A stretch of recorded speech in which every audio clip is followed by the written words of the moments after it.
Sampai RT dia minta data uang miskin. Seorang pria Parubaya ditangkap warga setelah gagal melakukan penipuan dengan modus sembako murah di Jalan Pelita Gang Sentosa 1, 20 Ilir, Kemuning, Palembang.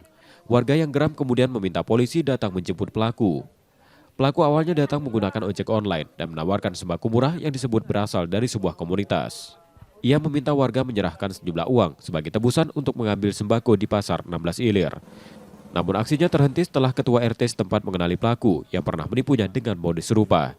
Saat itu ketua RT bersama suaminya mengalami kerugian Rp500.000. Nah, dia tak nyingok aku nih ada pidak duit dia tadi kan. Yang nak ditukernya tuh? Yang nak di duit apa ratusan apa kan kira. Baru sadar, kain budi ke. Nah, ayahnya kena budi kataku Duit mereka. tadi dikasih ke uang itu. Iya. Olehnya ke jingok. Rupanya amplop Kosong. Kosong. Selain sembako, pelaku juga pernah menawarkan jasa penukaran uang namun hanya memberikan amplop kosong pada korban. Polisi menyebut pelaku kerap beraksi di kawasan tersebut dan masih menyelidiki kemungkinan adanya korban lain. Prosesnya sekarang kita minta keterangan aja dulu dan kita amankan dia. Proses mengantisipasi jangan sampai di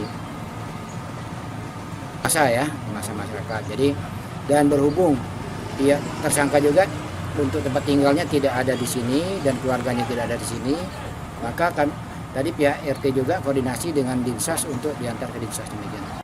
Kini pelaku ditahan di Polsek Kemuning, Palembang untuk menjalani pemeriksaan dan proses hukum lebih lanjut.